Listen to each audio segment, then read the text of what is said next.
నమస్తే, welcome to Telugu one news. నేను Gopikrishna. Ambati Rayudu international క్రికెటర్గా India టీంకి సెలెక్ట్ అయ్యి అంబటి రాయుడు ఆడినటువంటి ఇన్నింగ్స్లో అత్యద్భుత ఆటగాడిగా పేరు తెచ్చుకున్నాడు. అందరికీ తెలిసినటువంటి వ్యక్తే. సో కొన్ని కారణాల వల్ల మధ్యలోనే అంటే పూర్తిగా కెరీర్ మొత్తం క్రికెట్ ఆడకుండా మధ్యలోనే ఆయన రిజైన్ చేసి కూడా వచ్చేసాడు, రిటైర్మెంట్ ప్రకటించి.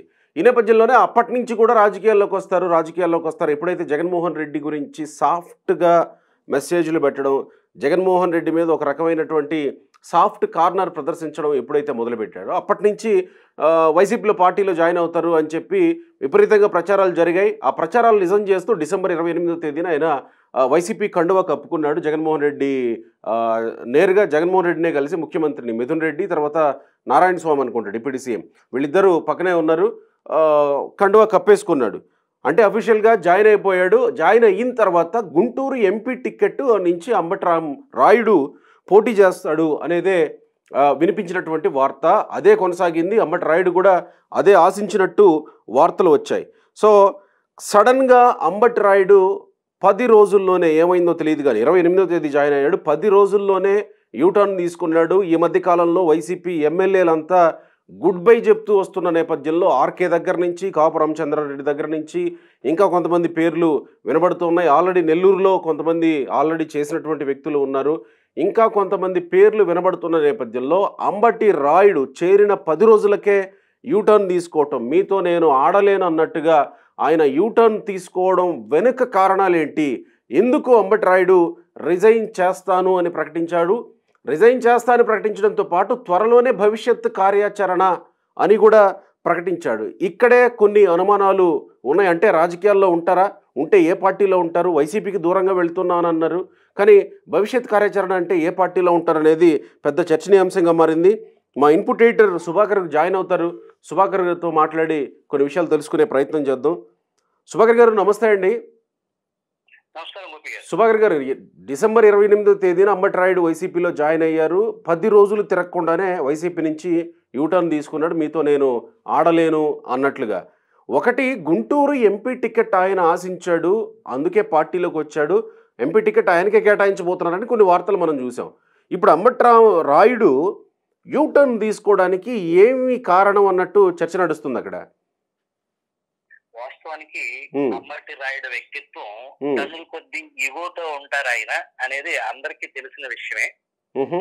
క్రికెట్ లో కూడా ఆయన ఫెయిల్ అవటానికి సహచర ప్లేయర్స్ తో ఆయనకు ఉండే గొడవలు, ఆ మనస్పర్ధలు, is very egoist.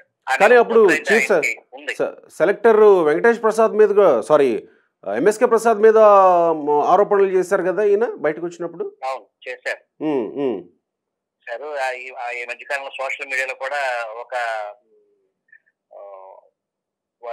Normal common men ఆ రోడ్డు దాటే దిగి రచ్చ చేయటం. అవును, అతని మీదకి దూకుతూ బూతులు తిడుతూ వెళ్ళాడు కదా ఆ కామన్ మ్యాన్ మీదకి.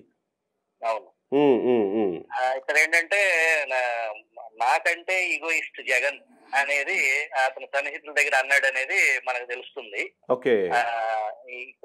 ఒకళ్ళ మించిన ఒకళ్ళు ఈగో వ్యవహారం. రెండోది, రాజకీయాల్లో వేచి చూసే ధోరణి, అవకాశం కోసం వేచి చూడటం, అందిపుచ్చుకోవటం అనేది ఉండాలి. బట్ రాయుడు మనస్తత్వం వాస్తవానికి అసలు వైసీపీకి సెట్ అయ్యే మనస్తత్వం కాదు అతను. ఇట్లాంటి మనస్తత్వం ఉన్న వైసీపీకే కాదు, ఒకవేళ ఇలాంటి తత్వం ఉంటే ఏ రాజకీయ పార్టీకి సెట్ అవ్వదు కదా. వాస్తవానికి ఏ రాజకీయ పార్టీకి సెట్ అవ్వదు. కాకపోతే సహనంతో ఓర్పుతో భరించగలిగిన శక్తి ఒక చంద్రబాబు లాంటి భారతదేశంలో ఆ స్థాయి లీడర్స్. అది కేసీఆర్ నాని విషయంలో చూసాం కదా మనం. కొన్ని సంవత్సరాలుగా ఎపిసోడ్ కొనసాగుతూ వచ్చింది. కొన్ని సంవత్సరాలుగా గడచిన 10 సంవత్సరాల ఎపిసోడ్ అది.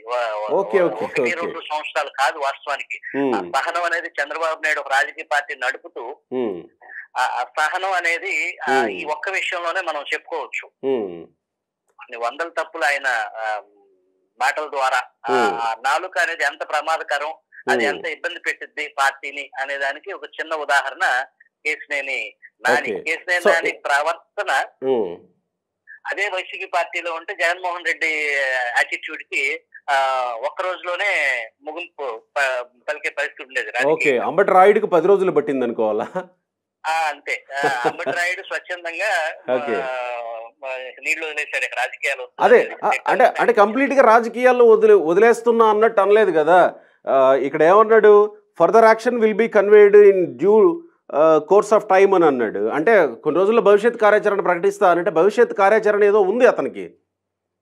అది రాజకీయంగానా లేకపోతే ఇంకేదన్నా ఇదే అనేది అతనికి ఏదో ఉంది కదా. అంటే ఆ మధ్యకాలంలో పార్టీలోకి వస్తున్నప్పుడు ఒక్క విషయం ఏంటంటే, పార్టీలోకి వస్తున్నప్పుడు లేకపోతే అతను కొంచెం దగ్గరలో మాట్లాడినప్పుడు స్పోర్ట్స్కి సంబంధించి గుంటూరు జిల్లాలో కొంత డెవలప్ చేయాలనుకుంటున్నాను, అందుకు సంబంధించి నేను గుంటూరు ఎంపీ అయితే బాగుంటుంది, అదే కూడా అధిష్టానం కూడా ఆ దిశగానే ప్రయత్నాలు చేస్తుంది, గుంటూరు ఎంపీ క్యాండిడేట్గా అంబటి రాయుడు కంటెస్ట్ చేసే అవకాశం ఉందనే ప్రచారం జరిగింది ఆ మధ్యకాలంలో. సో అటువైపు ఏమన్నా భవిష్యత్ కార్యాచరణ ఉంటుందా, లేదా రాజకీయాల్లోకి వచ్చి ఇలాంటి ఒక పదవిలో ఉంటూ అలాంటి పనులు చేస్తూ అంటే ఐ మీన్ స్పోర్ట్స్ డెవలప్మెంట్కి ఏమన్నా ఇది చేయాలని అనుకుంటున్నట్టు అనుకోవాలా?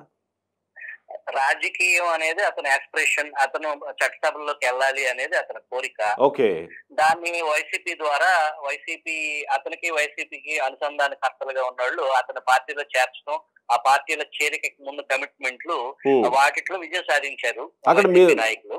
ఓకే, ఆ తర్వాత పరిణామాలు గుంటూరు పార్లమెంట్ అభ్యర్థిగా అని చెప్పేసి వైసీపీ అనుకూల మీడియాలో కూడా, ప్రింట్ మీడియా, ఎలక్ట్రానిక్ మీడియాలో కూడా, బ్లూ మీడియాలో అతను వైసీపీ పార్లమెంట్ అభ్యర్థిగా ప్రచారం జరిగింది. ఆ తర్వాత పరిణామాలు మారాయని చెప్పాలి. వైసీపీ అధిష్టానం ఇతని టికెట్ విషయంలో పొన్నూరు ఎమ్మెల్యే అని, గుంటూరు ఎంపీ అని, అవునవును పొన్నూరు ఎమ్మెల్యే గానీ లేదా గుంటూరు ఎంపీ గానీ ఈయన ఆస్పిరేషన్ అని కొన్ని వార్తలు వచ్చాయి అనే దానికి సంబంధించి వైసీపీ టికెట్ అకామిడేట్ చేయలేకపోతున్నాము అనేది వార్త ఈయన దృష్టికి రావటం. కానీ ఇటు బందరు ఎంపీకి వెళ్ళమని కూడా ఏదో అన్నట్టు ఒక వార్త నడుస్తుంది, వాస్తవమేనది? వాస్తవానికి ఇతను ఆర్థికంగా ఎంపీగా పోటీ చేసేదానికి వనరులు కనీసం 100 కోట్లు అనే పరిస్థితి ఉంది వాళ్ళకు ఎంపీగా పోటీ చేసే పరిస్థితి చూస్తున్నాం. ఇంత డిపాజిట్ చేయాలి, అంత డిపాజిట్ చేయాలి అనేది మనం చూస్తున్నాం. ఇతనికి ఆర్థిక పరమైన వెసులుబాటు ఆ లెవెల్ కి సపోర్ట్ చేసే పరిస్థితి కాకపోవచ్చు. దాంతో వైసీపీకి ఆర్థిక వనరులు పుష్కలంగా ఉన్నాళ్ళు మాత్రమే టాప్ 100, టాప్ 200 ఫినాన్షియల్ స్ట్రెంత్ ఉన్నోళ్ళే వాళ్ళు ఎంపీలుగా తీసుకునే పరిస్థితి ఉంది. ఆల్రెడీ మనం చూసాం మాగుంట విషయంలో ఒక చర్చ తెర మీదకి వచ్చింది కదా. అవును, జనసేన వాళ్ళతో టచ్ లో ఉన్నారు. జనసేన వైపు అంబటి రాయుడు అడుగులు పడతాయా అనేది కూడా నడుస్తా ఉంది చర్చ. అవునా? ఇది దీనికి సంబంధించి ఏంటి, దేని ప్రకారం మనం ఇట్లా అనుకోవచ్చు జనసేన వైపుకి అన్నట్టు? వాస్తవానికి ఫస్ట్ నుంచి కూడా జనసేన అంబటి రాయుడుతో టచ్ లో ఉంది. ఒకే సామాజిక వర్గం, వాళ్ళకున్న సంబంధాలు ఉన్నాయి. కానీ అవన్నిటిని కాలరాసి వైసీపీలోకి జాయిన్ అవ్వటం అనేది జాయినింగ్ వరకు వైసీపీ సక్సెస్. అతను పార్టీ వీడేదానికి ఆపలేకపోవటం అది వైసీపీ ఫెయిల్యూర్. ఎవరు కీలకంగా వ్యవహరించింది వైసీపీలోకి తీసుకెళ్లడంలో? జనసేన సంప్రదిస్తున్నప్పటికీ జనసేనని కాదని వైసీపీలోకి వెళ్ళాడంటే డెఫినెట్గా చాలా బలమైన వ్యక్తే, చాలా బలమైన కారణాలే వైసీపీ వైపుకి నడిపించి ఉండాలి. మొన్న వ్యూహం ప్రీ రిలీజ్ ఫంక్షన్లో కానీ అంతకుముందు ఇంటర్వ్యూల్లో కానీ ఆయన మాట్లాడినటువంటి తీరు వేరు. సో మిథున్ రెడ్డి సమక్షంలో జగన్మోహన్ రెడ్డి కండువా కప్పారు. మిథున్ రెడ్డి ఇతన్ని కీలకంగా తీసుకుపోయిన వ్యక్తి అనుకోవాలా, లేకపోతే ఇంకెవరన్నా? 100% క్లోజ్ గా ఉండేవాళ్ళు వాళ్ళు. ఓకే, ఆ క్లోజ్నెస్ దాన్ని పార్టీ వైపు నడిపించింది. ఓకే, వెళ్ళిపోవటం అనేది అతి కొద్ది రోజుల్లో, వారం తిరగకుండానే అనేది అది వైసీపీ శ్రేణులకి, వైసీపీ పార్టీకి కూడా అది చెడ్డ పేరు తీసుకొచ్చే. అంటే ఇప్పుడు మిథున్ రెడ్డి కూడా చేతులు ఎత్తేసినట్టే అనుకోవాలా అంబటి రాయుడు విషయంలో? ఎందుకంటే మిథున్ రెడ్డి చాలా చోట్ల సీట్ల విషయంలో ఆయన ప్రభావం చూపిస్తున్నాడు, ఆయన నేరుగా కలిసి మాట్లాడుతున్నారు, ఆయనే కొంత లాబీ చేస్తున్నారని వింటున్నాం కదా. ఆయన తీసుకొచ్చిన అభ్యర్థికి కూడా టికెట్ లేదని చేతులు ఎత్తేసినట్టు అనుకోవాలా? ఇప్పుడు మన పరిస్థితి ఆయన బయటికి వెళ్ళిపోవటం అంటే అక్కడ అకామిడేట్ చేయలేని పరిస్థితి, అసంతృప్తి ఉండబట్టే అతను ఇమ్మీడియట్ గా క్విట్ చేయటం అనేది వైసీపీలోనే ఒక కుదుపు, ఒక షాక్ అనేది. కానీ గుంటూరు ఎంపీ విషయంలో నిన్న పల్నాడు పార్లమెంటు కంటెస్టెంట్స్ అంతా పార్లమెంట్ కంటెస్టెంట్స్ లావు కృష్ణదేవరాయలు కానీ నిన్న ఆ పల్నాడు పార్లమెంట్లో ఉన్నటువంటి ఎమ్మెల్యేలు అందరూ కూడా నిన్న జగన్మోహన్ రెడ్డితో భేటీ అయ్యారు. అప్పుడు లావు కృష్ణదేవరాయల్ని గుంటూరు ఎంపీకి, ఈసారి నరసరావుపేట కాదు గుంటూరు ఎంపీగా కంటెస్ట్ చేయాల్సిందిగా జగన్మోహన్ రెడ్డి అడిగారు. అందుకు ఎమ్మెల్యేలు కూడా ఒప్పుకోలేదు, కానీ చేయాల్సిందే అని పట్టుబట్టేశారు జగన్మోహన్ రెడ్డి అని లావు కృష్ణదేవరాయల పేరు కూడా గుంటూరు ఎంపీ రేసులో వినిపించింది. అంతకుముందు ఆలీ పేరు కూడా వినిపించింది. సినీ నటుడు, ప్రస్తుతం ఫిల్మ్ కార్పొరేషన్ చైర్మన్గా ఉన్నాడు కదా. అడ్వైజర్ ఆలీ శ్రీకృష్ణదేవరాయలు ఇద్దరు పేర్లు పరిచయం ఉన్నాయి గుంటూరు వైసీపీ పార్లమెంట్ అభ్యర్థులుగా. Sorry film development corporation chairman కాదు కదా, అడ్వైజర్ కదా ఆలీ. Okay okay okay.